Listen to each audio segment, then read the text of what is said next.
Few months back మనకి ఆంధ్రప్రదేశ్లోని Gudlavalleru engineering కాలేజ్లో జరిగినటువంటి సేమ్ కైండ్ ఆఫ్ ఇష్యూ ఇప్పుడు మేడ్చల్లో సిఎంఆర్ కాలేజ్ మల్లారెడ్డి ఇంజనీరింగ్ కాలేజ్లో జరిగినటువంటి రచ్చ.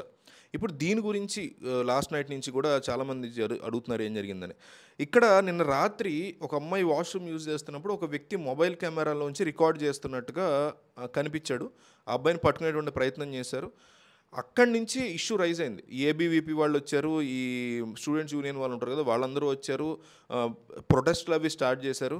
అయితే ఆల్రెడీ ఇప్పటికే కొంతమంది అమ్మాయిలకి లోపల ఉన్నటువంటి అనుమానాలు, ఎవరో మమ్మల్ని రికార్డ్ చేస్తున్నారు, కొన్నిసార్లు ఫోన్లు ఏవో కనపడుతున్నాయి, పాడైపోయిన వాడనటువంటి పగిలిపోయినటువంటి ఫోన్లు కొన్ని చోట్ల కనపడుతున్నాయి, వాటిలో మెమరీ కార్డులు ఉండట్లేదు, డేటా ఉండట్లేదు, కానీ ఫోన్స్ కనిపిస్తున్నాయి కొన్ని చోట్ల అనేటువంటి ఒక అనుమానాలు అట్లా రైజ్ అయ్యి ఇప్పుడు ఈ క్షణానికి దాదాపు 300కి పైగా వీడియోలు అక్కడ ఉన్నట్టుగా, ఆ వీడియోలు అక్కడ కనిపిస్తున్నట్టుగా అదే సేవ్ అయి ఉన్నాయి. ఇవి కనుక సోషల్ మీడియాలోకి వస్తే మల్లారెడ్డినే మేము క్వశ్చన్ చేస్తాము అంటూ కూడా అక్కడ స్టూడెంట్స్ ప్రొటెస్ట్ చేయడం జరుగుతుంది. దీని గురించి పోలీసులు కూడా ఎంక్వైరీ ఆల్రెడీ స్టార్ట్ చేశారు. బట్ గుడ్లవల్లేరు ఇంజనీరింగ్ కాలేజ్కి వచ్చేసరికి అది అప్పుడున్నటువంటి థింగ్ ఏంటంటే, ఒక అమ్మాయిని అడ్డం పెట్టుకొని తన గర్ల్ ఫ్రెండ్ యొక్క సహాయంతో ప్రతి వాష్రూమ్లో కూడా ఒక అబ్బాయి కెమెరాస్ని ఫిక్స్ చేయించాడు. ఆ విషయాన్ని కాలేజ్ యాజమాన్యం స్టూడెంట్స్ తర్వాత తెలుసుకున్నారు. ఆ తర్వాత యాజమాన్యం చెప్తే కెమెరాలు తీయించేశారు, మీడియాకు తెలియకుండా కవర్ చేశారు అనేటువంటి ఆరోపణలు వచ్చి, మీకు ఎప్పుడైనా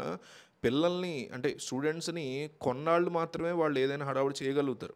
ఆ తర్వాత ఏమవుతుందంటే వాళ్ళు అకాడమిక్స్ని అడ్డం పెట్టుకుని, వాళ్ళకి సర్టిఫికేట్లు ఉంటాయి, రేపు మిమ్మల్ని ఫెయిల్ చేస్తాం, ఈ రకమైనటువంటి భయం, పేరెంట్స్ ఉంటారు వెనకాల, పేరెంట్స్ ద్వారా చేయిస్తాం అనేటువంటి చిన్న భయాన్ని పెట్టి వాళ్ళని కంట్రోల్ చేసేస్తారు. సో వల్లేరులో కూడా ఇదే జరిగింది. అట్లాగే వాళ్ళని కంట్రోల్ చేసేసారు ఇష్యూని.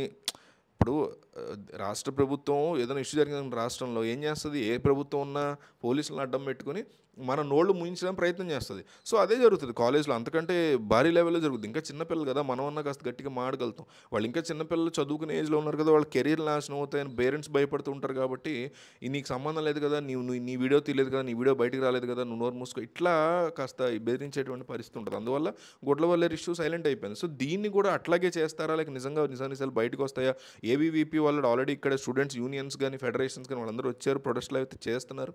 బట్ దాదాపు 300 వీడియోలు లీక్ అవుతున్నట్టుగా, అంటే తీసుకుని డేటా వాళ్ళ దగ్గర ఉన్నట్టుగా, ఎవరైతే తీయాలని ప్లాన్ చేశారో వాళ్ళ దగ్గర ఉన్నట్టుగా ఒక రకమైనటువంటి రూమర్ కానీ, ఒక రకమైన అనుమానాలు కానీ ఆడపిల్లల్లో, ఇక్కడ ఉన్నటువంటి ఆడపిల్లలందరిలో వ్యక్తమవుతున్నాయి.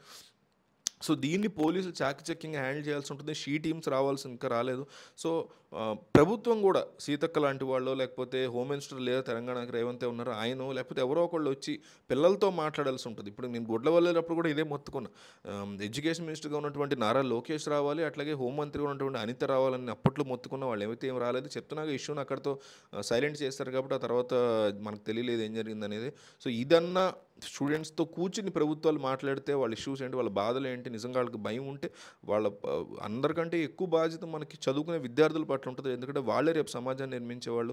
వాళ్ళకి ధైర్యం ఇవ్వాలి, న్యాయం చేస్తామా లేదా, న్యాయం చేసేంత విషయం అక్కడ ఉందా లేదా తర్వాత సంగతి, ముందు చెక్ చేసుకుని వాళ్ళకి కాస్తంత భరోసాని ఇచ్చేలాగా ప్రభుత్వాలు ఆలోచిస్తే బాగుంటుంది అనిపించింది. మీకు ఈ అంశాలు ఉన్నటువంటి ఇన్ఫర్మేషన్ ఇంకేదైనా ఉంటే కామెంట్ చేయండి.